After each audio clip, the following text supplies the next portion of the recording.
Hey guys, Desolator Magic here with the better late than never final chapter of the story. Oh boy, the epic conclusion. I believe we left off in the singing stone city or something like that, where you take the key thing and you activate the thing to blow up all the elementals and hopefully merfolk too. I'm on Team Nahiri, which is the drop the nuke, end climate change, and merfolk genocide team.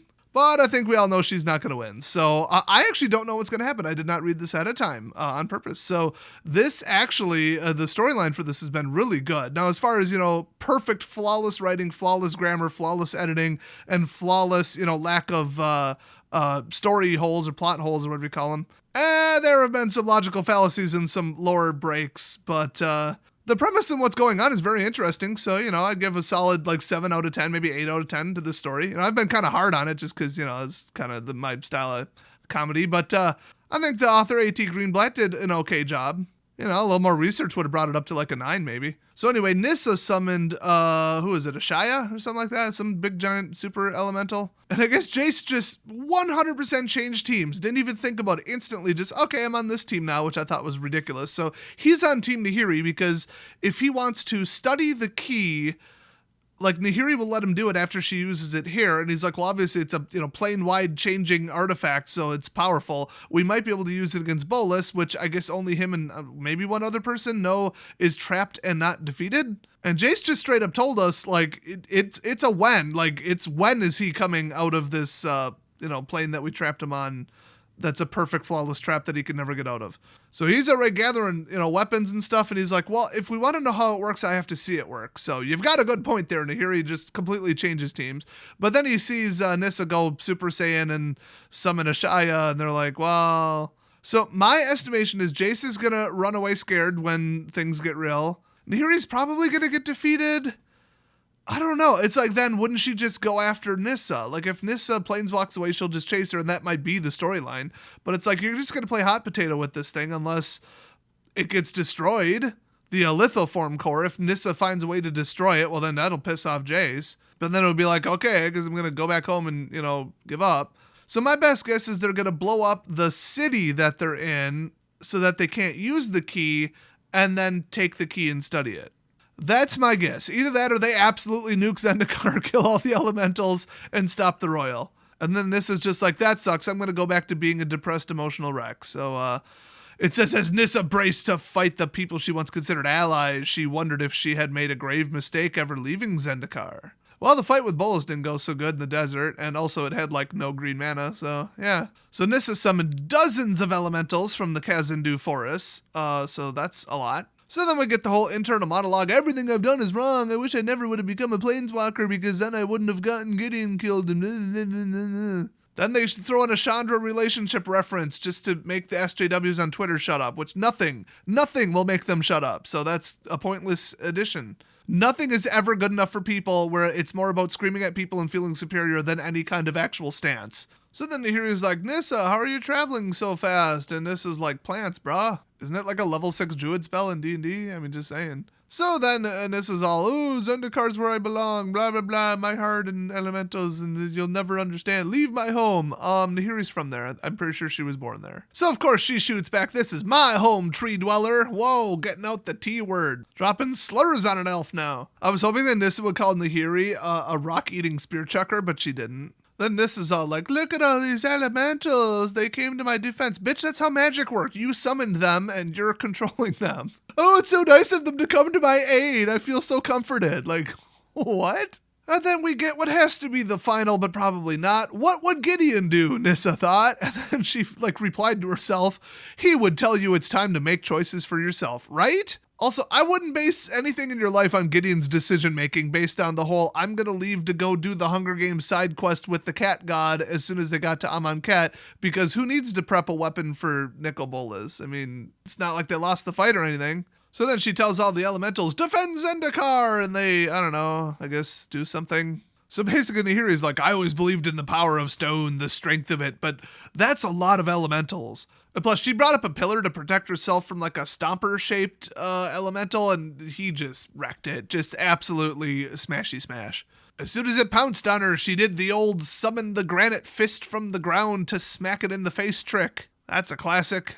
So then she got stabbed by eagle talons off of a eagle made out of jaddy roots. Okay, I literally don't know what card that is. And it like lifted her up and she's like, nah, and stabs it with 30 flaming swords of stone. That'll do it, except it dropped her. Well, it must not have been that high because it says she rolled out of the way and onto her feet. That's a neat little trick there and a little ninja move. But then she found herself face to face with a giant elemental made of water.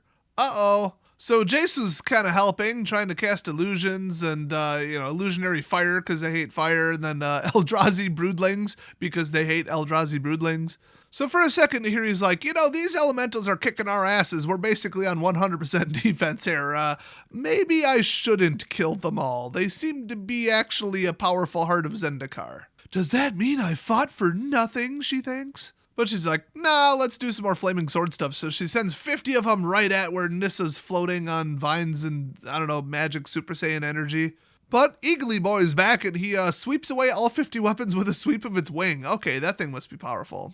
I can thank Mark Rosewater for that one, because they probably just doubled the number of counters on it 6 times, and now it's a 100-100. So good luck with that, Nahiri. So all of her attacks were defended against by the elementals. They wouldn't let her touch Nissa. But then she reinforces her thoughts, thinking, how could anyone live a good life if your world is broken and failing? Yeah, seriously, if there's just random storms wiping out like entire colonies and stuff, why and how is Nissa happy with that? Oh, because the elementals are her friends. I think both of them are wrong. So when the battle was going absolutely nowhere, she's like, well, I might as well try running. So she does. And then Jace is like, I've never before seen so many elementals in so many different forms. Yeah, once again, you can thank Mark Rosewater for that. He likes to ramp mana and cast non-interactive mechanics that are overpowered as shit. So that's what you get. Hyper, super powerful, Super Saiyan level 5 Nissa because too much mana. So Jace is like, okay, if I kill one of these elementals, I'm pretty sure that patching things up with Nissa ain't gonna happen. So he just kind of evades them and, defensive magic. But then he's like, I gotta get to the core and just have these two sit down and just bitch each other out until they settle on something. So then for some reason, as he kind of disappears and runs away from the elementals, it says he slipped into the Singing City. Wait, they're already in the Singing City. What the hell? Moments before an ear-splitting roar of destruction bellowed behind him, he turned to see a massive wall of stone crushing the marble gates of the city, blocking the exit. Who did that and why? I mean, Nahiri wants to get away, I think. I don't know. Is she trying to trap Nissa outside? That won't work. This is odd. And then the Singing City starts up its hum again, so that'll go well. And, I guess they were fighting outside. I am 100% sure that wasn't true, but okay, I guess they were fighting outside the city. And Nahiri could hear the elementals pounding against the pile of stones that wrecked the doorway. I've got an idea. Climb over it. So she's using that big Chungus lithomancy to hold the entire city together so that, nothing can break through like an outer wall or her little barrier or nothing. In other words, she put all the energy into the structural integrity field, Captain. Then she starts using sand and bedrock to reinforce all the walls. So because story, the hum/mind-bending mill music, let's be honest, it's on the card-bending cacophony, so the mill music just goes away the closer they get to the center of the city now. That makes sense.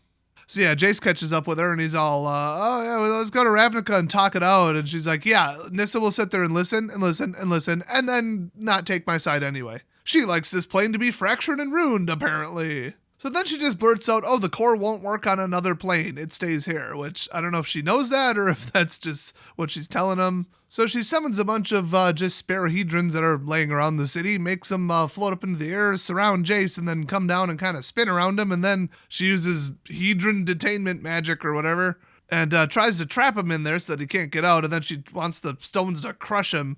But right before she does, Nahiri turned and faced her old mentor, Soren! Not even joking, he apparently shows up and just wasn't on a card.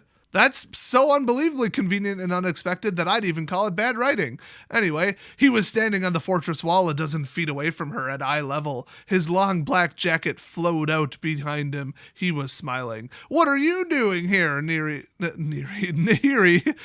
said through gritted teeth. Soren didn't respond. He just lifted a hand in that dangerous way she knew so well, the slight movement that heralded a terrible attack. So Nahiri's like, is anybody on Team Nahiri here? Are you serious? So as you do, she sent a giant stone foot shooting up from the ground directly at the vampire's chest. But as they do, Soren, Mr. Vampy Vamp, disappeared. Probably turned into mist or bats or something. But then he reappeared, still smiling like nothing had happened.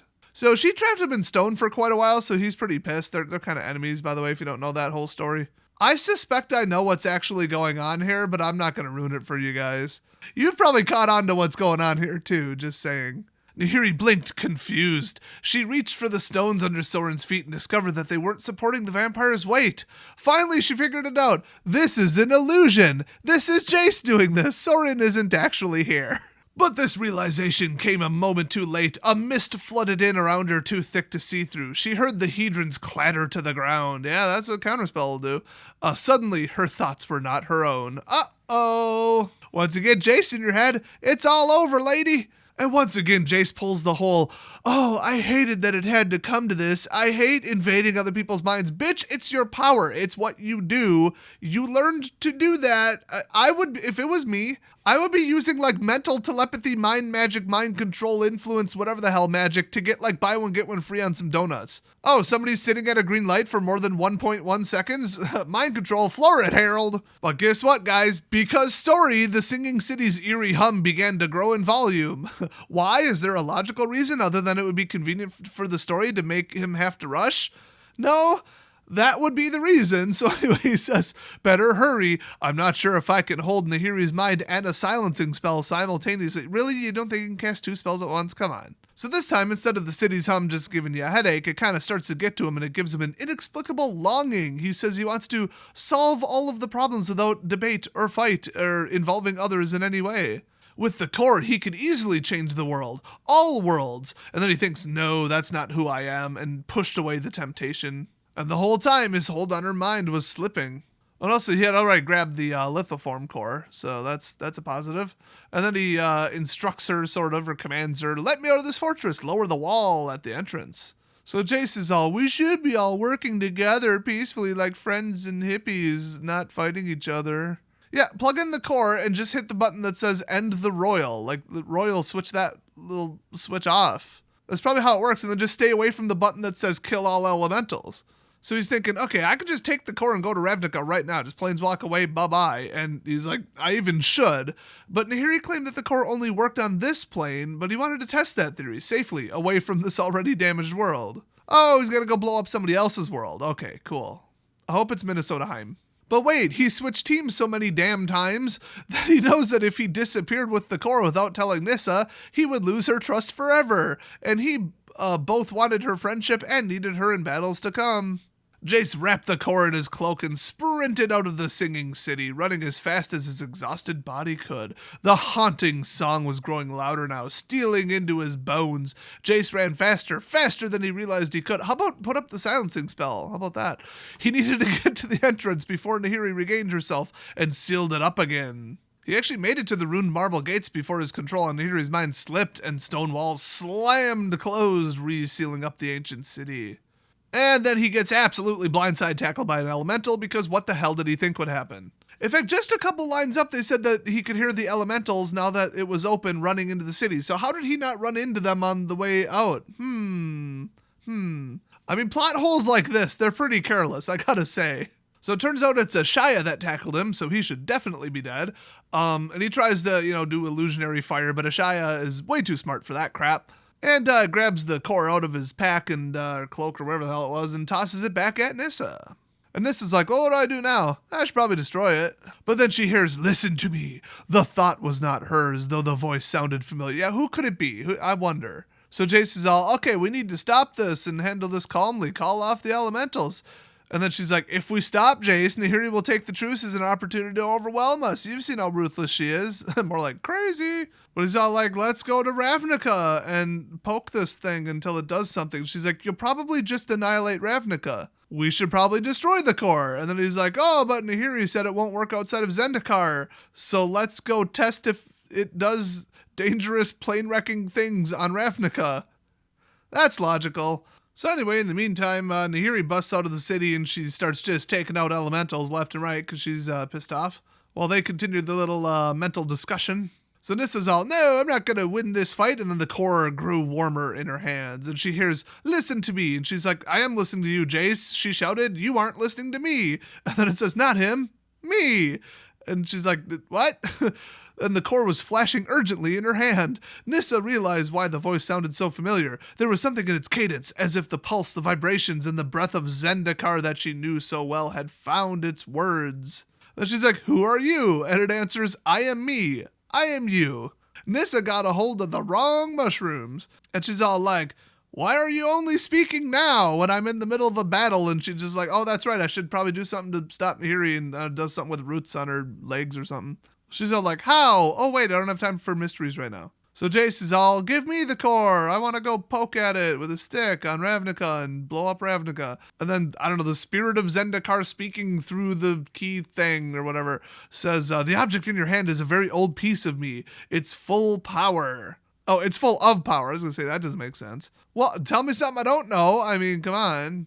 So then she's like, "Why would the ancient core create this?" And they said, "To undo damage." Oh, now she's getting it. You go find the plane's ignition, okay, you stick the key in, and then you turn it from crazy to, like, normal. You just turn it to the right. There you go. Turn off the crazy mode. No more destruction, lava attacking your city. So now, Nahiri's all, "Give me the core, you bitch." So then she's all, "Oh, I knew this plane when it was whole. You just want to cling to the pieces of this broken crap plane."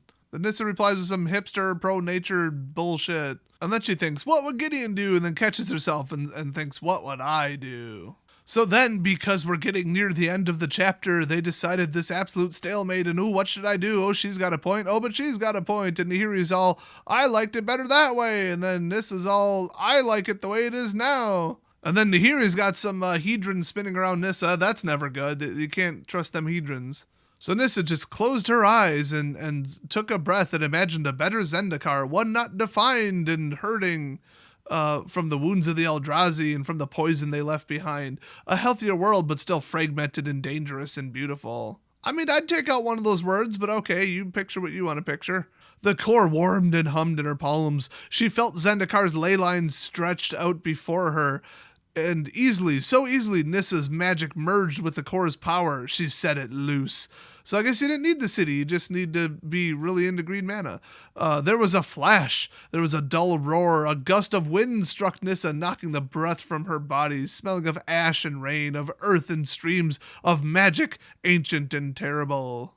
And apparently that's because the magic of the core collided with the spinning hedrons that are, floating around her, and a bunch of sparks and crap happened. And then the light became blinding. The air rushed away, and there was nothing at all. Nissa opened her eyes slowly, terrified of the silence, the sudden emptiness she felt around her. You collapsed the plane into a black hole, didn't you? Too much hipster magic and angry, bitchy planeswalkers who should be more mature and civil, being over 5,000 years old apiece, I believe. I believe that massive dumb energy collapsed the plane into a black hole. I assume that's what just happened. And the core in her hands had gone quiet. What she saw made her breath catch in her throat, and panic rose up in her chest. The singing city was gone, flattened into dust. So was a large swath of the forest, all reduced to ash. Well, that's what happens when you activate the thing. I mean, duh. Across the battlefield, the elementals were lying motionless in the dust. "No," she whispered, and rushed to the nearest one, a large jaddy tree embodiment, with delicate yellow flowers twining around its limbs. "No, not again. Not again." I don't know what she's referring to. Probably the Eldrazi screwing with all of her elementals. But the elemental looked a bit stunned and then got back to its feet, a bit shaky but with more strength and confidence each passing second. It took her hand, gave it a squeeze, and Nissa felt it growing taller, stronger. And all the elementals were rising and dusting themselves off, becoming fuller, more vibrant. So she dropped the core and it landed in a pile of ashes at her feet, but it didn't matter. The ancient artifact had grown silent. Its light had gone out. It was out of batteries. It had served its purpose. It had undone the damage. She closed her eyes and listened. She heard Nahiri picking herself up painfully off the ground. A dozen feet away from her, Jace was doing the same. Farther away, tender green jaddy roots were sprouting in the ruined forest. So my guess is she turned off the royal but didn't kill the elementals. I told you. It's awfully convenient, but we all knew that's what was going to happen. I mean, come on. I guess my prediction was a bit off, but all right. So the even further away forest that was still damaged from Emrakul, and Balagad, I guess she could, it says see. I mean, really? You got some good eyesight there. Oh, she is an elf. That forest was coming back at speeds that only magic could accomplish. Yeah, big, core magic. Lithoform core magic. Zendikar was healing itself, turning into something healthier, stronger than it was before the battle with the Eldrazi's. So then she just summoned up some vines and she's like, I'm out, bitches! Starts heading, I don't know, east, it says. I guess she's going on a sightseeing tour of all the healed areas. Alright. So Jace picked up the core and he's like, yep, that's just a rock now. So then he thinks mistakes were made, which, yeah, most of them were you switching teams 67 times. So there's like, plants and crap coming up through the ashes at like insane magic speed, just shoots and vines and everything. And he's like, oh, this is like that life bloom that happens after the royal comes through, because the royal is trying to heal the plane. So comes through, nukes everything that's there. It's like a immunity, the plane's immune system. Like, oh, there's an invader. Destroy everything with lava, wind, rain, wreck everything, rip the cliffs apart. And then let's do the life bloom thing. And then, oh, look, now it's back to Hipsterville. But this isn't happening without the royal. Oh, boy. So Nahiri asks him, is the power gone? And he's like, I don't know. So then Nahiri's like, well, she shouldn't have used it. It wasn't hers to use. And then he's like, I think she was precisely the person who should have used the power. Because, hello, results, look at it, duh. I mean, she literally just, accomplished Nahiri's goal. I doubt the merfolk are dead, though. That's a shame. I wanted them dead. So then Jace tells her, we need to apologize to Nissa. We were wrong. Nahiri sculled. Wait, let me read this the way she wrote it. I think she was precisely the person who should have used this power, replied Jace. Nahiri scowled. We need to apologize to Nissa, he said. We were wrong. Nahiri scowled. I'm not kidding. Those are the 4 lines. So despite Nissa solving her problem for her and making the royal probably go away and then life blooming the entire plane, which is pretty much what Nahiri wanted. I mean, she wanted it all to be cold, dry stone, basically turned the plane into like the moon or something.